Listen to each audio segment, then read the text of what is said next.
Hello students, welcome to Pythagoras classes. আজি আমি class 11 chapter এটা লৈ আহিছো হেতু আছে উপভোক্তাৰ ভাৰসাম্যতা অৰ্থাৎ কনজিউমাৰ্স ইকুইলিব্ৰিয়াম পাৰ্ট এ মাইক্ৰো ইকনমিৰ পাৰ্টটা লৈ আনিছো উপভোক্তাৰ ভাৰসাম্যতা এটা এই চ্যাপ্টাৰটো দুটা আছে ফাৰ্ষ্টটো হৈছে উপযোগিতা মানে ইউটিলিটি আৰু সেকেন্ডটো হৈছে নিৰপেক্ষ ৰেখা অৰ্থাৎ ইনডিফাৰেন্স কাৰ্ভ এই দুটা কথা আছে এতিয়া উপযোগিতা মানে কি প্ৰথম কনসেপ্টটো আহিব যে what do you mean by utility উপযোগিতাৰ অৰ্থ কি উপযোগিতা উপযোগিতা পঢ়িবলৈ হলে উপভোক্তা কি জানিব লাগিব what do you mean by a consumer কি যিজনে বস্তু এটা কিনি কনজিউম কৰে স্যাটিসফ্যাকশন পায় এটা বস্তু এটা কিনি উপভোগ কৰে আৰু তাৰ পৰা সন্তুষ্টি লাভ কৰে সেইজনে হৈছে উপভোক্তা তেওঁই হৈছে কনজিউমাৰ স্যাটিসফ্যাকশন পাব লাগিব কিনিব পাৰিব লাগিব কিনিবলৈ সামৰ্থ্য থাকিব লাগিব আৰু তেওঁ কিনি আনি সন্তুষ্টি লাভ কৰিব পাৰিব হল এতিয়া utility what do you mean by utility বা উপযোগিতা বুলিলে কি বুজা তে ইউটিলিটি ডাইৰেক্ট ডেফিনেশনটো আছে যে utility refers to want satisfying power of a commodity utility refers to the want satisfying power of a commodity মানে উপযোগিতাই দ্ৰব্য এটাৰ অভাৱ পূৰণ কৰিব পৰা ক্ষমতাক নিৰ্দেশ কৰে কিবা এটা আমাৰ বস্তু এটাৰ অভাৱ হৈছে কোনে ফিল আপ কৰিব যিটোৱে আমি পইচা দি কিনো বা যিয়ে নকৰো কোনোবাই দিয়ক মুঠতে আমাৰ স্যাটিসফাই আমি হ'ব লাগিব আমাৰ সেই সন্তুষ্টিটো আমি লাভ কৰিব লাগিব তেতিয়া হেতুৱে হ'ব ইউটিলিটি উপযোগিতা এটা উপযোগিতা it is the satisfaction actual or expected derived from the consumption of commodity মানে কিবা এটা commodity consume কৰিলা খালু বলু খোৱাৰ পিছত যেটো আমাৰ আহা হেতু আছে উপযোগিতা এতিয়া ইয়াৰ কাৰণে এটা পাৰফেক্ট এক্সাম্পল এটা আছে তোমালোকে দিনত ঠিকছে খেলিলা ৰ'দ দি আছে এফালে পুৰা গৰম খেলিলা খেলি আহি ভিতৰ সোমাই পিয়াহ লাগিছে মাই কি কৰিলে 10 গ্লাস পানী একদম সিৰিয়েলকি থৈ দিছে 1 2 3 4 5 6 7 8 9 10 গ্লাস পানী থৈ দিছে তোমালোকে প্ৰথম গ্লাস পানী কিমান হেপাহেৰে খাবা যে পিয়াহ লাগিছে খাও খাও খাও খাও লাগিবনে এটা হেতু সন্তুষ্টি 10 ৰ ভিতৰত 10 পাবা হেতুৱে হৈছে মানে ইউটিলিটি যেটোৱে হৈছে উপযোগিতা হেতুৱে নেক্সট তো খালে আমাৰ কি হ'ব নেক্সট ক্লাস আমাৰ ফিল আপ হোৱা নাই আকৌ 10 আউট অফ 10 দিলু একদম পিয়াহ 2 গ্লাস খাইলু আৰু পিয়াহটো তাৰ পিছত কি হ'ব অলপ অলপ কমিব মানে তাৰ পিছৰটো আমি 9 দিম আউট অফ 10 তাৰ পিছৰটো দিম সাপোজ আমি 7 তাৰ পিছৰটো দিম আমি 5 তাৰ পিছৰটো 4 নিদু তাৰ পিছৰটো 5 ৰ পিছত আৰু ইমান গাল খাবলৈ আমাৰ নাথাকে আৰু তাৰ পিছত আমি দিম 2 তাৰপা উপযোগিতা নাই খাই দিছো আৰু তাৰ পিছত খালে আমি কি কৰিম উলিয়াই দিম হা তে সেই কাৰণে নিগেটিভ গুছি গল এবাৰ উলিয়াই দিম আকৌ এক গ্লাস যদি খুৱাই দি আকৌ উলিয়াই দিম তো প্ৰথম গ্লাস পানী আমি যেটো হেপাহত খাইছিলো লাষ্টৰ পানী গ্লাস আমি হেতু হেপাহত নাখাও এই কনসেপ্টটো হৈছে উপযোগিতা ইউটিলিটিৰ কনসেপ্টটো এটো যে আমাৰ স্যাটিসফাইং পাৱাৰটো ইউটিলিটি আৰু ইউটিলিটিটো কি হয় ক্ৰমাগতভাৱে কমি কমি কমি কমি গৈ থাকে আৰু ইউটিলিটিটো নিগেটিভ হ'ব পাৰে ঋণাত্মক হ'ব পাৰে এটা utility can be two types মানে দুই প্ৰকাৰৰ থাকে এটা হৈছে মুঠ উপযোগিতা টোটাল ইউটিলিটি আৰু এটা হৈছে প্ৰান্তিক উপযোগিতা মাৰ্জিনাল ইউটিলিটি এটা এটো ক্ষেত্ৰত মুঠ উপযোগিতা হৈছে এই 10 টো এই 10 টো এই 9 টো এটো 7 এটো 5 টো 2 0 এবোৰ টোটাল ইউটিলিটি আৰু যদি মাৰ্জিনাল ইউটিলিটি বুলি ক'বলৈ হলে প্ৰথমটোত কিমান হৈছে কিমান কমিছে নাই কমা অৰ্থাৎ 0 সেকেন্ডত কিমান কমিছে 1 তাৰ পিছৰটো 7 8 9 2 তাৰ পিছৰটো 5 2 তাৰ পিছৰটো 3 তাৰ পিছৰটো 2 এই যিমান এমাউন্টত কমি কমি কমি কমি গৈ থাকে হেতুৱে হৈছে মাৰ্জিনাল ইউটিলিটি কিমান কমিছে 3 এটা কমিলে কিমান কমিছে 4 এটা কমিছে যিমান এমাউন্টত কমি কমি কমি কমি গৈ থাকে হেতুৱে হৈছে মাৰ্জিনাল ইউটিলিটি অৰ্থাৎ প্ৰান্তিক উপযোগিতা এটা মুঠ উপযোগিতাৰ সংজ্ঞাটো হৈছে it is the sum total of satisfaction that a consumer derives when a certain number of units of a particular commodity consume এটা পাৰ্টিকুলাৰ মুঠ উপযোগিতা হৈছে উপভোক্তা এজনে দ্ৰব্য এটাৰ নিৰ্দিষ্ট সংখ্যক একক উপভোগ কৰি আহৰণ কৰা সৰ্বমুঠ সন্তুষ্টি এটা বস্তু খোৱাৰ পিছত কিমান সন্তুষ্টি লাভ কৰিলে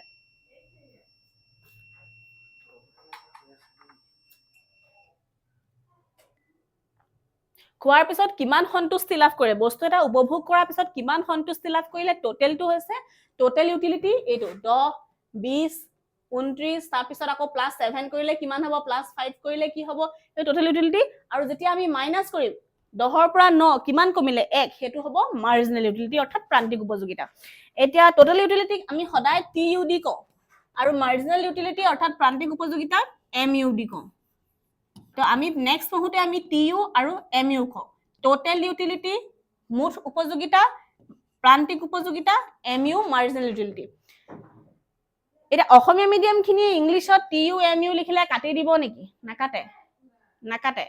ফার্স্ট ইয়াৰত স্কুল ওয়াইজত কিছুমান কথা থাকে দেই কিছুমানে কাটি দিবও পাৰে কিন্তু সেকেন্ড ইয়াৰত এটো নাকাটে সেকেন্ড ইয়াৰত ইংলিশৰ টাৰ্ম ইউজ কৰিলে পটককে একদম ডাইৰেক্ট মাজত ইউজ নহয় আৰু ই এনেকুৱা এটো সিম্বল হে এটো ইউজ কৰিলে নাকাটে ফাৰ্স্ট ইয়াৰটো মোৰ মতে কাটিব নালাগে দেই নেক্সট আহিলে ওকে দা TU অৰ্থাৎ টোটাল ইউটিলিটি কি হয় মাৰ্জিনেল ইউটিলিটি প্লাস কৰি গৈ থাকি আমি টোটাল ইউটিলিটি পাওঁ ফাৰ্স্ট ইয়াৰ কনসেপ্টবোৰ টান হয় সেকেন্ড ইয়াৰ কনসেপ্টটো ইজি হয় দেই হেতু মনত ৰাখিবা কিন্তু 9ৰ সিলেবাসবোৰ টান হয় 10তকে তেনেকে ফাৰ্স্ট ইয়াৰ সিলেবাসবোৰ 12তকে বহুত টান কিন্তু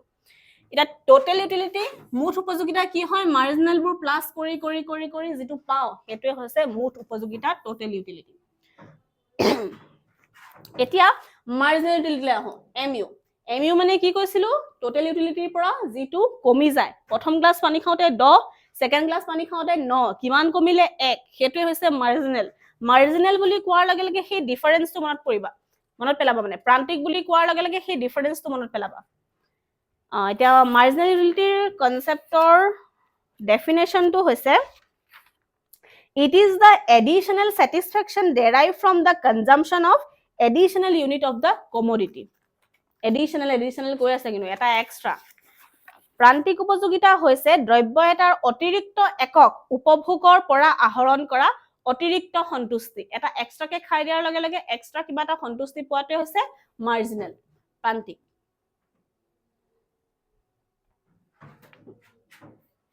The marginal utility formula to আছে MU equal TU Q delta টো লাগিব সকে দেই del Q by del Q okay এটা ডেল্টা এই ডেলটো এটো নহয় কিন্তু এটো ত্ৰিভুজ হয় দেই এটো হয় ডেলটো এটা এই ডেলটোৱে কি বুজায় ডেলটোৱে বুজায় সদায় চেঞ্জ পৰিৱৰ্তন 10ৰ পৰা 9 হল কিমান পৰিৱৰ্তন 1 ডেলটোৱে এইটো একক বুজায় কিন্তু 10ৰ পৰা 7 হল কিমান কমিলে 3 ডেলটোৱে এই 3টোক বুজায় মানে বিয়োগ কৰি যেটো পৰিৱৰ্তনটো থাকিলে এটা ডেল টিউ বোৰ কিমান কমিলে আৰু ডেল কিউ মানে কিউটো কিমান কমিলে হেতুৱে হৈছে MU এটো কনসেপ্ট আহিব বাৰু আমি পঢ়িম এটো মুখস্থ কৰিলে হল TU টো কি আছিল MU প্ৰান্তিক উপযোগিতা 1 নম্বৰটো যোগ প্ৰান্তিক উপযোগিতা 2 নম্বৰটো যোগ প্ৰান্তিক উপযোগিতা বহুত থাকিব পাৰে ন এখানে প্ৰান্তিক উপযোগিতা x গুটেকিটা প্ৰান্তিক উপযোগিতা যোগ কৰিলে আমি কি পাও মুঠ উপযোগিতা তাৰ পিছত আকৌ প্ৰান্তিক উপযোগিতাৰ ফৰ্মুলাটো কি হয় del TU by del Q পাই যাম এটো কিটা খিলো নোট ডাউন কৰি ৰাখা ভালকে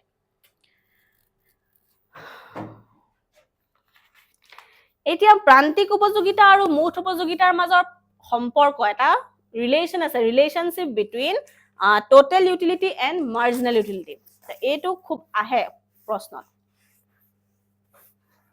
তে ইয়াৰ কাৰণে আমি এটা টেবুল বনাব লাগিব কিতাপত আছে টেবুল এটা বনাব লাগিব ফাৰ্স্টত আমি চাও কি এজন লৰাই অৰেঞ্জ খাই আছে সাপোজ কিতাপত যি আছে মই হেতুৱে ললো দেই কমলা খাই আছে কমলা কেনেকে খাব এটাও না খায় এটা খাব দুটা তিনটা চাৰিটা পাঁচটা ছটা সাতটা এনেকে বাহি গৈ থাকিব হয়নে তাৰ পিছত টোটাল ইউটিলিটি মুঠ উপযোগিতা এতিয়া তোমালকে প্ৰান্তিক উপযোগিতাৰ পৰা লব পাৰা দেই প্ৰান্তিক উপযোগিতাৰ প্ৰথমে লিখি দিলে ইজি হয় প্ৰান্তিক উপযোগিতা প্ৰথমতে নাপায় এটাও খুৱাই নাই কোৰ পৰা উপযোগিতা সন্তুষ্টি কব পাব তো প্ৰথমটো খাওতে পুৰা 10 সন্তুষ্টি পালে একদম 10 ভিতৰত 10 পালে ফুল মানে একদম বহুত ভাল লাগিছে দেই কমলাটো খাই আওটা খাওতে কিমান পালে 7 সাবা কিন্তু কিমান কমাইছো হেতু সাবা 2 নম্বৰটো খালে ভাল পালে 3 নম্বৰটো খালে 4 তা পিছৰটো খালে 1 তা পিছৰটো খালে 0 তাৰ পিছৰটো খালে -2 মানে প্ৰথম কমলাটো 0 টো খুৱাই নাই সেইকাৰণে এটো একো নাই সেকেন্ড কমলাটো খাওঁতে কি এক নম্বৰ কমলাটো খাওঁতে কিমান পালে 10 মই বহুত ভাল লাগিছে 2 নম্বৰ কমলা খালে মা এইটো টেঙা নেকি অকমান আৰু এটা দেখো এটো খালা মা এইটো দেখোন বহুত টেঙা আৰু এটা খালা আৰু এফুটা খাই বাকিখিনি দি দিলা সেকেন্ড নম্বৰটো সুয়ে নাছালা পাঁচ নম্বৰটো আৰু দিলা আৰু পেলাই দিলা কিবা কৰিলা আৰু মানে সেইকাৰণে মাইনাছত গ'ল এটা টোটাল ইউটিলিটি হৈছে আমি কি পাইছিলো mu1 তো ফাৰ্স্ট টোটাল খাওঁতে 10 ৰ ভিতৰত 10 পালা সেকেন্ড খাওঁতে 10 আৰু 7 যোগ কৰিলে কিমান হ'ব 17 তাৰ পিছত কলে 17 17 4 যোগ কৰিলে কিমান হ'ব 17 18 19 20 21 তাৰ পিছত 1 যোগ কৰিলে 22 তাৰ পিছত শূন্য যোগ কৰিলে 22 তাৰপা মাইনাস কৰিলে 20 বুজি পালো প্ৰথমটো এটোৰ পৰা এটো আহিলে 10 টো 10 এ আহিলে নেক্সট 10 ৰ লগত 7 যোগ কৰিলো কিমান হ'ল 17 17 ৰ লগত 4 যোগ কৰিলো 21 1 যোগ কৰিলো 22 শূন্য যোগ কৰিলো 22 মাইনাস 2 20 হল এইটোৱে হৈছে টোটাল ইউটিলিটি আৰু মাৰ্জিনেল ইউটিলিটি মানে যেটো সম্পৰ্কৰ টেবলটো এইটো ডায়াগ্ৰামত বুজাবলৈ যাওঁতে ডায়াগ্ৰামটো ডাইৰেক্ট ধুনিয়াকে এনেকে আঁকিবও পাৰা এনেকে চাই আঁকিবও পাৰা যে ইয়াত শূন্য এই শূন্য 1 2 3 4 কেনেকে লিখিব লাগিব এটো 1 2 3 4 5 6 এনেকে লিখিলা শূন্যত বাৰু নাহে 1 ত টিও কিমান আছিল 10 হাইয়েস্ট 10 হে তো ইয়াত 10 লৈকে যাম 1 2 3 4 5 6 7 8 9 10 এটো x axis 0 এটো y axis এটো x axis ইয়াত কি লিখিলো আমি ইউনিট অৰেঞ্জৰ পৰিমাণ লিখিলো এফালে কি লিখিলো টিউ আৰু mu এগিটা কিন্তু নাম্বাৰ কৰিবা দেই এবোৰ লিখিব লাগিব এবোৰ নিলিখিলে নম্বৰ যাব লৰাছালিয়ে নম্বৰ নাপাও বুলি কয় এবোৰ কাৰণে নম্বৰ কাটে আকৌ এবোৰ সব লিখিব লাগিব ডাঙৰ হলো বুলি নিলিখিলে নহয় এতিয়া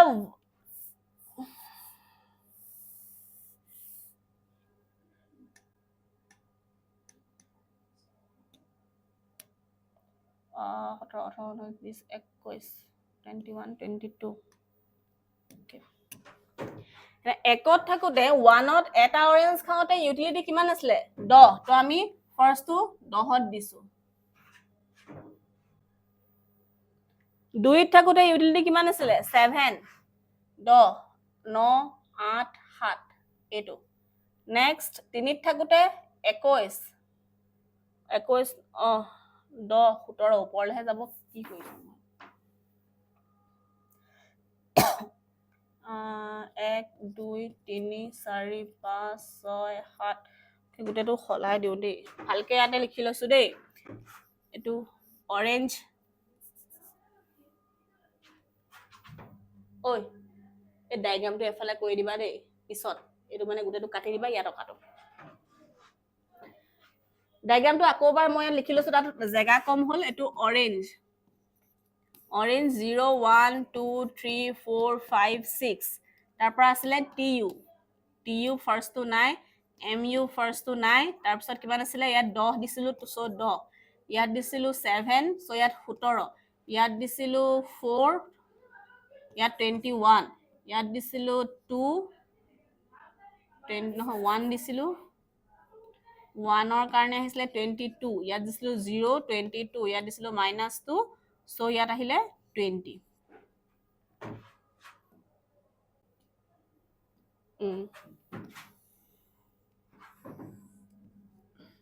x axis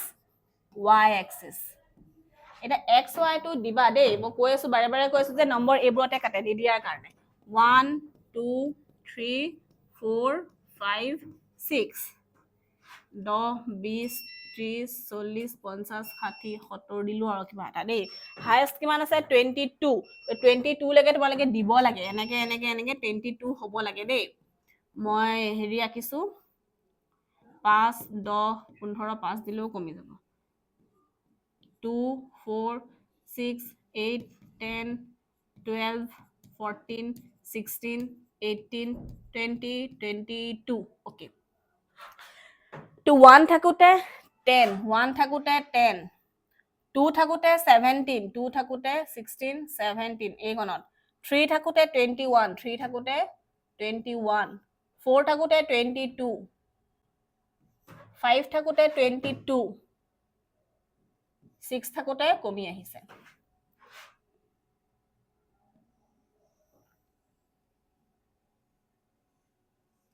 এডাল হৈছে TU কাৰ্ভ, মুঠ উপযোগিতাৰ কাৰ্ভ। এটা MU কাৰ্ভডাল ক'ত আহিলে? এই TU কাৰ্ভডাল হাৱাটো আহিব পাৰে, এই দহৰ পৰাও দিব পাৰা বা ইয়াৰ পৰা এনেকেও দিব পাৰা বা এইকণৰ পৰাও দিব পাৰা, য'ৰ পৰা দিয়ে দেই, স্কুলত য'ৰ পৰা শিকাইছে তাৰপৰা দিবা, ইয়াৰ পৰা দিলেও হ'ব, তলৰ পৰা দিলেও হ'ব। নেক্সট আহিলে MU। MU ক'ত আছে? 1ত 10, 1ত 10। MU টো চেমৰ পৰা আৰম্ভ হয়। MU টো বেলেগ এটা কালাৰ লৈ লৈছো দেই। MU টো চেম হয়, ইয়াৰ পৰা হয় 10। 2ত আহিলে 7, 7 মানে ইয়াত কমিলে। 3ত আহিলে 4, 5ত আহিলে 0, 4ত আহিলে 1, 4ত 1, 5ত 0, 6ত -2 তললে আহিলে। এইটো হ'ল MU লাইন। এতিয়া যেতিয়া লাষ্টত এক্সামত হৈ যায় তেতিয়া মানুহবোৰে এইটো TU, এইটো MU মই মিলাব লাগিব দেই, এনেকেও আঁকে, এনেকেও অঁকা হৈ যায়গে, আৰু এইটো আঁকিলেও ভুল নিদিয়ে। জাষ্ট এইটো বুজাইছো কাৰণে এনেকে আঁকি দিছো মই। লাষ্টত মই দেখাই দিম বাৰু দেই কেনেকে আঁকিব লাগিব। TU আৰু MU মাজৰ সম্পৰ্ক, ডিফাৰেন্স যিয়ে আহে সেইটো চাবলৈ আমি এইটো আঁকি লিখিব লাগিব। এটা ফাৰ্ষ্ট সম্পৰ্কটো হৈছে, চাবা TU টো যেতিয়া বাঢ়ি বাঢ়ি গৈ আছে 10, 17, 21, 22, যেতিয়ালৈকে বাঢ়ি বাঢ়ি গৈ আছে MU টো কি হৈছে? কমি কমি কমি আহি আছে। হল ফাৰ্ষ্ট সম্পৰ্কটো সেইটোৱে, যেতিয়া TU ইনক্ৰিজেস MU ডিক্ৰিজেস। TU যদি বাঢ়ে MU টো কমিব। ফাৰ্ষ্ট নাম্বাৰ 2, TU টো হাইয়েষ্ট পইণ্টত আছে নে 22, তেতিয়া MU টো কিমান আছে? 0। TU টো হাইয়েষ্ট পইণ্টত আছে নে এইটো? MU টো কি আছে? 0। সো সেকেন্ড পইণ্টটো হৈছে TU টো যেতিয়া হাইয়েষ্ট পইণ্ট বা পিক পইণ্টত থাকে তেতিয়া MU কি হ'ব? MU equal 0। নাম্বাৰ 2। 3 নম্বৰটো আছে যেতিয়া TU টো কমিছে, দেখিছানে 22 ৰ পৰা 20 লে আহিছে, 22 ৰ পৰা 20, এইটো ইয়াৰ পৰা ইয়ালে কমি গৈছে। যেতিয়া TU ডিক্ৰিজ হ'ব, কমি যাব, তেতিয়া MU কি হ'ব? নিগেটিভ হ'ব, ঋণাত্মক। এই তিনটা হৈছে ইহঁত দুটাৰ মাজৰ সম্পৰ্ক। ফাৰ্ষ্টটো হৈছে যেতিয়া টোটেল ইউটিলিটি, মুঠ উপযোগিতা বাঢ়িব, প্ৰান্তিক উপযোগিতা কমিব। মুঠ উপযোগিতা যেতিয়া সৰ্বোচ্চ হ'ব, প্ৰান্তিক উপযোগিতা 0 হ'ব। মুঠ উপযোগিতা যেতিয়া কমিব, প্ৰান্তিক উপযোগিতা তেতিয়া ঋণাত্মক হ'ব, নিগেটিভ হ'ব। এই তিনটাই। এতিয়া ডায়াগ্ৰামটো আঁকিবলৈ এনেকে আঁকিলে হ'ল। এইটো TU হাইয়েষ্ট পইণ্টটো এইটো নহয়, এইটো ইয়াত দিবা, এইটো MU দি দিলে হ'ল। এইটো হৈছে TU, এইটো MU। আৰু পাৰ্থক্য ইয়াত কি সম্পৰ্ক কি উলিওৱা ইয়াতে থাকিব। যেতিয়া বাঢ়িব এইটো কমিছে, যেতিয়া এইটো হাইয়েষ্ট পইণ্টত আছে এইটো কি আছে? 0। যেতিয়া ই কমিছে তেতিয়া ই হ'ব নিগেটিভ। এইটোৱে হৈছে ইয়াৰ সম্পৰ্ক। তে ইয়াৰ পিছৰ এটা আছে, বিধি এটা আছে, law of diminishing marginal utility, ক্ৰমহ্ৰাসমান প্ৰান্তিক উপযোগিতা বিধি। এটা এই বিধিটো এটা সৰু বিধি এটা, যে এইটোত কোৱা হৈছে যে যেতিয়া এটা দ্ৰব্যৰ অধিক আৰু অধিক আমি উপভোগ কৰি কৰি গৈ থাকো তেতিয়া শেষৰ বাৰে সেই বস্তুটোৰ উপযোগিতা একেবাৰে শূন্য হৈ যায় বা একেবাৰে কমি যায় আৰু ঋণাত্মক হৈ যায়। সেইটোৱে হৈছে প্ৰান্তিক উপযোগিতা বিধি। অৰ্থাৎ according to this law, as more and more units of a commodity are consumed, the extra utility that we derive from it goes on declining. সেইটোৱে এই যিটোৱে যে আমি বাঢ়ি বাঢ়ি বাঢ়ি বাঢ়ি বাঢ়ি বাঢ়ি গৈ থাকে আৰু লাষ্টত কি হ'ব? কমি কমি গুচি যাব ন। যেতিয়া আমি বেছি এটাৰ পৰা এটা, এই MU টো এটা, দুটা, তিনটা, চাৰিটা খাই খাই খাই গৈ থাকো ন, তেতিয়া এইটো কি হ'ব? এইটো কি হ'ব? 10, তাৰপা 8, তাৰপা 7, তাৰপা 5, 4, 0 মাইনাছত আহিবনে? সেইটোৱে হৈছে ডিমিনিছিং মাৰ্জিনেল ইউটিলিটি, অৰ্থাৎ ক্ৰমহ্ৰাসমান প্ৰান্তিক উপযোগিতা বিধি। এই বিধিটো বহুত ইম্পৰ্টেণ্ট হয়, এই বিধিটো আহিব পাৰে পৰীক্ষাত দেই, এই বিধিটো বহুত ভাল। আৰু টেবুলটো একেটাই থাকিব আৰু ডায়াগ্ৰামটো থাকিব অকল মাৰ্জিনেল ইউটিলিটি। এনে এইটো ডায়াগ্ৰাম আঁকি বুজাই দিলে হ'ল যে ইয়াৰ 0ৰ পৰা 1লে যাওঁতে এইটো হ'ল, 1ৰ পৰা 2লে যাওঁতে ইয়াত আহিলে, 2ৰ পৰা 3লে যাওঁতে ইয়ালে আহিলে, তাৰ পৰা 5 নম্বৰ ইউনিটত 0 হ'ল, 6 নম্বৰ ইউনিটত মাইনাছ হ'ল, আৰু গোটেই পইণ্টকেইটা আমি যোগ কৰি MU ৰেখাডাল পালো, আৰু এইটোৱে হৈছে ডিমিনিছিং মাৰ্জিনেল ইউটিলিটি, অৰ্থাৎ ক্ৰমহ্ৰাসমান প্ৰান্তিক উপযোগিতা বিধি। নেক্সট আহিলে কনজিউমাৰ্ছ ইকুইলিব্ৰিয়াম, এতিয়া এজন কনজিউমাৰ বা এজন উপভোক্তাই কেতিয়া ইকুইলিব্ৰিয়াম অৱস্থাত যায়, মানে ভাৰসাম্য অৱস্থাত কেতিয়া যায়, এইটো বুজিবলৈ হ'লে এইটোৱে জানিব লাগিব যে আমি কেতিয়া বস্তু এটা কিনিম, আমি কেতিয়া কিনিম, সেইটো আমি যেতিয়া বস্তুটো কিনিম, পইচাটো দোকানীজনৰ হাতত দি দিম, তেতিয়া আমাৰ ভাৰসাম্য অৱস্থাত হৈ যায়। ভাৰসাম্য অৱস্থাতহে বস্তু এটা কিনা হয়। এতিয়া ভাৰসাম্য অৱস্থাত কি হ'ব, যেতিয়া প্ৰান্তিক উপযোগিতা MU ইকুৱেল বস্তুটোৰ দামৰ সমান হয়, ইকুৱেল টু প্ৰাইচ। প্ৰান্তিক উপযোগিতা যেতিয়া বস্তু এটাৰ দামৰ সমান হয়, তেতিয়া উপভোক্তা এজনে ভাৰসাম্য লাভ কৰে। প্ৰান্তিক উপযোগিতা এই কমি কমি কমি অহাটো যেতিয়া এই বস্তু এটাৰ দামৰ সমান হৈ যায়, তেতিয়াই হ'ব উপভোক্তাৰ ভাৰসাম্যতা সৃষ্টি হ'ব। সেইটো জাষ্ট সৰু কুৱেশ্যন এটা, বহুত ডাঙৰ কিবা এটা নাহে। দুটা কমোডিটিৰ ক্ষেত্ৰত নালাগে। নেক্সট আহিলে ইনডিফাৰেঞ্চ কাৰ্ভ এনালাইচিছ, বাজেট লাইন, সিমানে এইটো চেপ্টাৰত সেইটো আছে। ফাৰ্ষ্ট হৈছে ইনডিফাৰেঞ্চ কাৰ্ভ এনালাইচিছ। এতিয়া ইনডিফাৰেঞ্চ কাৰ্ভ এনালাইচিছ পঢ়িবলৈ অসমীয়াত কয় নিৰপেক্ষ ৰেখা। এতিয়া নিৰপেক্ষ ৰেখা কি? প্ৰথম কুৱেশ্যনটো আহিব যে what do you mean by indifference curve, অৰ্থাৎ নিৰপেক্ষ ৰেখা বুলিলে কি বুজা? নিৰপেক্ষ ৰেখা হৈছে ই এনে এডাল ৰেখাক নিৰ্দেশ কৰে যি উপভোক্তাজনক সমসন্তুষ্টি প্ৰদান কৰা দুটা দ্ৰব্যৰ বিভিন্ন জোঁটক নিৰ্দেশ কৰে। মানে ডেফিনেশ্যনটো বুজি লোৱা, মই বুজাই দিম, বুজাই দিয়া দায়িত্বটো মোৰ, তোমালোকে ডেফিনেশ্যন মুখস্থ কৰিবা।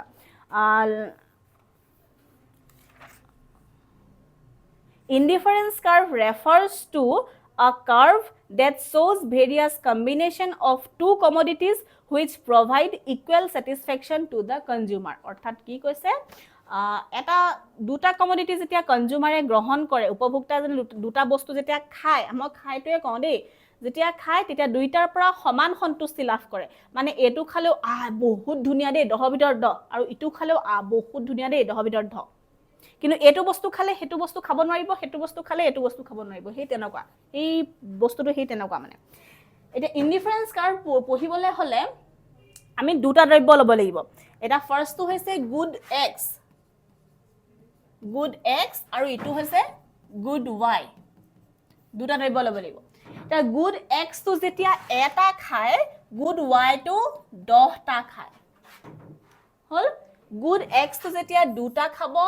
গুড ৱাইটো কেইটা খাব? 7টা খাব।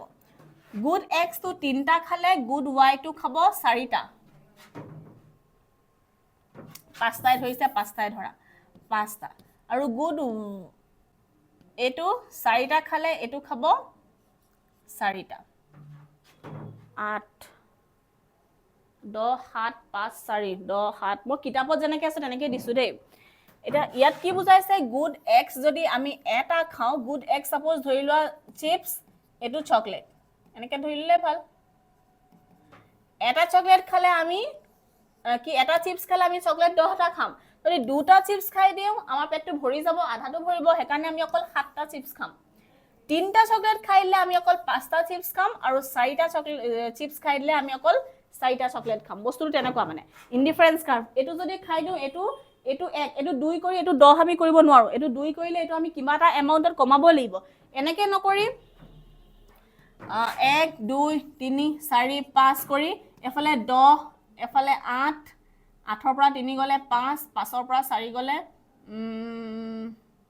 1, আৰু এফালে 0, এইটো কৰিব পাৰা। চিম্পল বস্তুটো। তাৰপৰা ইনডিফাৰেঞ্চ কাৰ্ভটো ইয়াত নৰ্মেলি হেৰিয়ে আহে দেই, কাক বোলেতো আহে। 1 থাকিলে 10, ইয়াত থাকিব এইটো 10 সাপোজ, এইটো 1। 2 থাকিলে কিমান? 8, কমি আহিব। 3 থাকিলে 5, 4 থাকিলে 1, এইটো এনেকৈ আহিব ইনডিফাৰেঞ্চ কাৰ্ভটো। বুজি পাইছো? ইনডিফাৰেঞ্চ কাৰ্ভটো কাক বোলে, ডেফিনেশ্যনটোৱে চাবা। নেক্সট আহিলে বাজেট লাইন। বাজেট ৰেখা কি? বাজেট ৰেখাটো বহুত ডাঙৰ কনচেপ্ট দেই, বহুত ডাঙৰ কনচেপ্ট। মই ডেফিনেশ্যনটো কওঁ, শুনিবা। বাজেট ৰেখা হৈছে এনে এডাল ৰেখা যি উপভোক্তাজনৰ প্ৰদত্ত মুদ্ৰা আয় মানে কি? নিজৰ ইনকাম, আৰু দ্ৰব্য দুটাৰ বজাৰ দামত, বজাৰ দাম মানে দ্ৰব্য দুটাৰ প্ৰাইচটো, উপভোক্তাজনে ক্ৰয় কৰিব পৰা দ্ৰব্য দুটাৰ বিভিন্ন সম্ভৱপৰ জোঁটক নিৰ্দেশ কৰে মানে তেওঁৰ ইনকাম তেওঁৰ বস্তুটোৰ বজাৰৰ দামৰ ওপৰত বেছ কৰি তেওঁ কেটা বস্তু কিনিব হেতুৱে হৈছে তেওঁৰ বাজেট লাইন আমি নৰমালি বাজেট বনালে কি কৰো আমি বস্তুটো পিকনিকৰ বাজেট বনালে কি কৰো এফালে আমি বস্তুবোৰৰ দাম লিখো এফালে আমাৰ কিমান আমি কন্ট্ৰিবিউট কৰিম হেতু লিখো ন তো ইয়াটো একে যে মানুহজনৰ ইনকামটো কিমান আৰু বস্তুবোৰৰ বজাৰত দাম কিমান হেতুৰ ওপৰত বেছ কৰি যিটো লাইন বনায় হেতুৱে হৈছে বাজেট লাইন ইংলিছত ক'বলৈ হলে budget line is a line that shows different possible combinations of two goods that can be purchased by a consumer given his money income and market prices of the good. The budget line or a definition is M mane budget line equal P1 price of one commodity X1 etu one ek number commodity jitu ami good X buli thoru drobyo X buli thoru tar dam to plus P2 X2 এটো হৈছে budget লাইনৰ ফৰ্মুলাটো এটো মনত ৰাখিবা তা budget line বুজাবৰ হলে আমি টেবুলটা লাগিব তে ইয়াত জুট হিচাপে লয় দে জুট মানে কম্বিনেশন দুটা বস্তু আমি এটো ফাৰ্ষ্টত জুট ললো মানে কম্বিনেশনস খিনি ললো A B C D E F হল এটা গুড X দ্ৰব্য X ফাৰ্স্ট আহিলে 0 সেকেন্ড টু 1 2 3 4 5 তাপা গুড Y দ্ৰব্য Y এটো 0 ললো এটো 10 ললো এটো 8 এটো 6 এটো 4 2 0 কমাই কমাই আহিছো আৰু এটো 0 হলে এটো ফুল হ'ব এটো 0 হলে এটো ফুল হ'ব আৰু ইয়াত 10 নাই দিয়া মানে এটা ইয়াত হ'ব আয় খৰচ মানে ইনকামও ধৰিব পাৰা এক্সপেন্ডিচাৰও ধৰিব পাৰা এটা ফৰ্মুলাটো মনত পেলোৱা ফৰ্মুলাটো কি আছিল P1 X1 P2 X2 এটো P1 X1 এটো P1 এটো মানে X1 এটো X2 এতিয়া আমি আৰু এটা বস্তু ধৰিব লাগিব যে গুড X ৰ দামটো 10 টকা আৰু গুড Y দামটো 5 টকা এটো ধৰিব লাগিব দাম এটা ধৰিব লাগিব দেই কাৰণ কোৱেশ্চনৰ ইনকামটো ইয়াত মন কৰিবা দেই গুড Y দামটো গুড X ৰ দামটো কিমান আছে 10 ইনটু ইয়াত কেটা কিনিছে এটাও কিনা নাই যোগ গুড Y দামটো কিমান 5 কেটা কিনিছে 10টা কিনিছে ইকুৱেল 50 গুড X ৰ দামটো কিমান 10 কেটা কিনিছে এটা গুড Y দাম কিমান 5 কেটা কিনিছে 8টা এটো কিমান হ'ব 10 plus 8 plus 40 equal 50 good X ৰ দাম 10 ইনটু কেটা কিনিছে দুটা 10 দামটো আহি আছে দেই 5 ইনটু 6 20 প্লাস 5 গুণ 30 50 এটো 10 10 10 মিলি আছে সবা আমল আসল বুজাই দিম 10 into 3 plus 5 into 4 equal 30 plus 20 equal 50 10 into 4 plus 5 into 2 equal 40 plus 10 50 10 into 5 plus 5 into 0 50 মই বুজাই দিম কোৱেশ্চন এটা চাবা प्राइस 10 टका 10 टका 10 टका 10 टका 10 टका 10 टका एके यार दाम 5 टका 5 टका 5 टका 5 टका 5 टका 5 टका कार दाम यार दाम বুজি পালো কি ললো শূন্যটা শূন্যটা এটা এটা দুটা দুটা তিনটা তিনটা চাৰিটা চাৰিটা পাঁচটা পাঁচটা নৰমালি তেনেকৈ গৈ আছে এটো এনেকৈ হইব পাৰা যে 10 টকীয়া চিপস আৰু 5 টকীয়া চিপস 10 টকীয়া চিপস মই এটাও নিকিনিলো 5 টকীয়া চিপস 10টা কিনিলো কিমান দাম হল 50 10 টকীয়া চিপস এটা কিনিলো 5 টকীয়া চিপস কেটা কিনিলো 8টা 8 5 গুণ 40 আৰু এটো 10 50 মানে গুটেই গিটা আমি 50 উলিয়াব লাগে কাৰণ তেওঁ ওচৰত পইচা কিমান আছে তেওঁ দিয়া পইচাটো আছে 50 মানুহজনৰ আৰু তেওঁ সেই 50 টকাত দুটা বস্তু কিনিব লাগে হয় 5 টকীয়া চিপস কিনিব লাগে নহলে 10 টকীয়া চিপস কিনিব লাগে তাৰ এই 50 টকাটো তেওঁ কোনটো কিনিব তেওঁ নিজৰ ইচ্ছা কথা তেওঁ সিটো ল'ব পাৰে 10 টকীয়া চিপছ দুটা কিনিব 5 টকীয়া চিপছ ছটা কিনিব সেইটো তেওঁ ইচ্ছা তেওঁ কি কিনে মুঠতে তেওঁ হেতু 50 টকা হাতত লৈ তেওঁ দুটা বস্তু কি কিনিব পাৰে হেতুৱে লাগে ইয়াত তেটো বুজি পাইছা নবুজিলে কমেন্ট কৰিবা আকৌ এদিন বাজেট লাইনৰ ওপৰত ভিডিও লৈ আহিম তে ইয়াত আঁকিবলৈ হলে ফাৰ্ষ্টত কি আছিল 1 নম্বৰটোত 10 আছিল 2 নম্বৰটোত 8 আছিল 3 নম্বৰ 6 4 নম্বৰ 5 নম্বৰ 0 5 আছিল চাগে দেই 0 10 আছিল 0 10 আছিল গুড এক্স কিমান 10 8 6 4 2 0 আছিল না এফালে 0 1 2 3 4 5 আছিল ন তো এফালে গুড এক্স লিখিছো আমি গুড এক্স এফালে গুড ওয়াই এফালে তো 0 10 1 8 2 6 3 4 4 2 5 0 তো এইটোৱে হৈছে বাজেট লাইন তা বাজেট লাইনৰ ওপৰৰখিনি এখিনি মানুহটোৱে কিনিব নোৱাৰে কাৰণ এটো বাজেটটো 50 তকৈ বাঢ়ি যাব 60 হৈ যাব বাজেটটো তো ইয়াৰ তলত কিমান হ'ব বাজেটটো 30 তেও কিনিব পাৰিব তেও 20 টকা বচাব সঞ্চয় কৰিব তো এইডালে হৈছে বাজেট লাইন তো তোমালোকৰ 2 নম্বৰ ইউনিটটো ইয়াতে খতম হৈছে ইউটিলিটি আৰু বাজেট লাইন আছিল তো নেক্সট ক্লাছত আমি আৰু এটা ভিডিও লৈ আহিম তো তোমালোকে চাই থাকিবা ফলো কৰিবা ভিডিওবোৰ অহাৰ অকমান খেলিমেলি হৈছে দেৰি হৈছে বেয়া নাপাবা কাৰণ মোৰ নিজৰ কিছুমান প্ৰবলেমছ হৈছিল সেইকাৰণে এতিয়া কন্টিনিউ কৰিম আহি থাকিম চাই থাকিবা থ্যাংক ইউ